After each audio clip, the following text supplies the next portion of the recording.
Salam pemirsa, pendengar dimanapun kita berada. Pada kesempatan kali ini saya akan membawakan renungan berjudul Kasih. Dan sebelum kita mendengarkan renungan ini, mari kita berdoa dalam hati kita masing-masing. Kembali kami mengucapkan syukur kehadirat Bapa untuk segala penyertaan-Mu yang masih berlangsung kepada kami.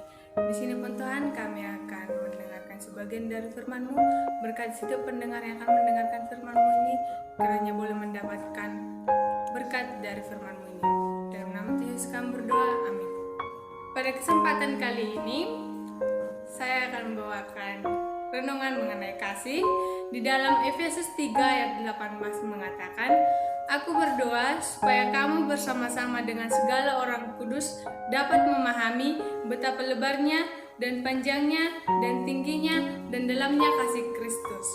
Pernah gak sih kita berpikir kalau misalnya kita lagi pergi ke alam bebas ataupun ke tempat wisata, kita renungkan, kita bayangkan seberapa besar kasih Tuhan itu dalam kehidupan kita.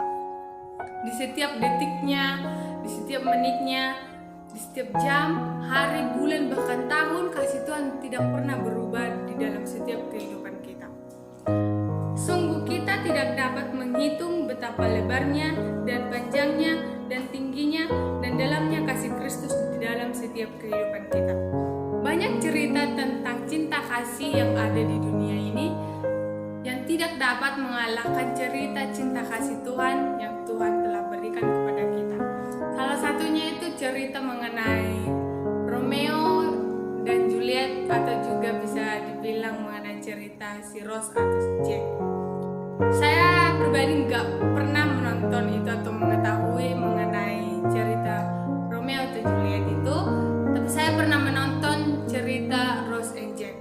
Dulu waktu saya masih SMP, saya memiliki teman, dan mungkin pada waktu itu teman saya lagi memiliki sebuah hubungan bersama seorang laki-laki. Dia menuliskan di belakang bukunya itu, "Cintaku dan si ini akan seabadi cinta Rose dan Jack." Kita tahu cerita atau film dari kisah si Rose dan si Jack ini tidak dapat dibuktikan kenyataannya, karena memang itu hanya sebuah pemikiran manusia yang diangkat menjadi sebuah film. Yang bahkan kita nggak sadar bahwasannya di saat kita menonton film ini, kadangkala kita sampai menangis menonton film ini. Dan sering kita bandingkan kalau misalnya kita menonton film Tuhan Yesus, kita nggak pernah menangis, padahal film Tuhan Yesus ini sudah benar-benar terbukti kebenarannya dibandingkan dengan film Rose dan Jack di film Titanic. Ada 3 karakteristik kasih Tuhan kepada umatnya kita manusia. Yang pertama, tak berubah. Kasih Tuhan itu selalu mengalir seperti air, tidak pernah berubah kepada kita. Mau itu kita lagi merasakan marah ataupun lagi kita merasakan susah, kasih Tuhan itu selalu ada bagi kita. Yang kedua itu sempurna. Tidak ada yang bisa mengalahkan kesempurnaan kasih Tuhan itu kepada kita. Dan yang ketiga adalah tak bersyarat. Gak harus orang yang seperti ini agar bisa mendapatkan kasih Tuhan. Gak harus orang yang kaya, gak harus orang yang cantik ataupun ganteng ataupun yang miskin. Pokoknya semuanya itu rata dibagi Tuhan kasih sayangnya kepada setiap manusia. Dan mari kita tanya diri kita, seringkali kita nggak sadar pada waktu kita berdoa itu kita lebih banyak meminta kepada Tuhan tanpa pernah melakukan sesuatu yang terbaik untuk Tuhan.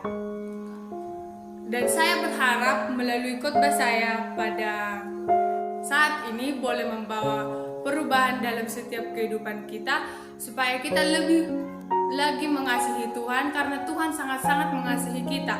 Mari kita balas kasih sayang Tuhan itu kepada kita, supaya kita boleh beroleh hidup yang lebih baik lagi. Saya memiliki sebuah ilustrasi di mana ada seorang ayah memiliki seorang anak yang sangat dia kasihi. Si ayah ini bekerja di stasiun rel kereta api. Suatu ketika, si ayah membawa anak ini ke tempat pekerjaannya. Si anak sangat menyukai pekerjaan si ayah ini karena dia dapat melihat kereta api dan orang-orang yang masuk ke yang walaupun dia tidak tahu bagaimana perasaan orang tersebut atau apa profesi pekerjaan mereka, si anak tidak mengetahuinya, tapi dia rasa senang melihat banyak orang masuk ke dalam kereta api ini. Dan di antara banyak orang ini ada seorang perempuan pecandu narkoba. Dan suatu ketika kereta api ini berjalan seperti sedia kala, dan yang aturannya jalur kereta ini yang harus mereka lewati ini mengalami perbaikan jalan dan harus digeser ke rel kereta api yang satunya. Dan si ayah lupa untuk menggesernya. Di situ si anak melihat kejadian tersebut dan ingin memberitahukan kepada si ayah ini.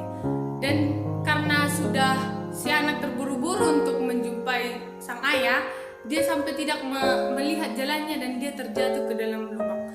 Di situ ayahnya sadar bahwasannya anaknya sedang dalam keadaan yang mungkin butuh pertolongan. Dan dia juga sadar bahwasannya kereta api ini harus segera digeser rel kereta apinya. Di situ dia dihadapkan dua pilihan, di mana dia harus menolong anaknya yang sangat dia kasihi atau menolong orang yang ada di dalam kereta api tersebut. Dan dia mengambil pilihan dia menolong orang-orang yang ada di dalam kereta api tersebut, yang walaupun orang-orang yang ada di dalam tidak mengetahui kejadian tersebut. Di situ si ayah merasa bersedih, dia menangis karena dia sudah merelakan anaknya. Dia menangis, dan pada waktu itu si perempuan pecandu narkoba tadi melihat akan kejadian tersebut. Dia merasakan apa yang dirasakan oleh si ayah tersebut. Di situ dia menjatuhkan narkobanya ini, dan dia terus melihat si ayah ini. Dia mengerti akan perasaan si ayah ini. Beberapa tahun kemudian si ayah ini melihat perempuan pecandu narkoba tadi. Di situ dia melihat banyak perubahan dalam hidup si perempuan ini, di mana si perempuan ini sudah memiliki kehidupan yang baru. Dia sudah memiliki keluarga dan sepertinya dia sudah berubah, tidak pecandu narkoba lagi. Dan dia teringat kepada anaknya yang sudah meninggal, yang walaupun dia sangat-sangat bersedih pada waktu itu, tapi dia merasa senang karena dia sudah memberikan kesempatan kepada orang lain untuk dapat beroleh kehidupan yang lebih baik lagi. Dari ilustrasi yang saya bawakan pada saat ini, kita dapat mengambil kesimpulan bahwa Tuhan itu sangat mengasihi kita. Dia rela mengorbankan anaknya yang sangat dia kasihi hanya untuk menolong kita. Dia rela memberikan apapun yang kita mau, tapi kita tidak pernah membalas kebaikan yang Tuhan telah berikan kepada kita. Tuhan sangat sayang kepada kita sampai dia sedang menyediakan tempat yang lebih baik lagi dari di dunia ini, di surga, untuk tempat kita boleh bersama-sama lagi bersama dengan Tuhan.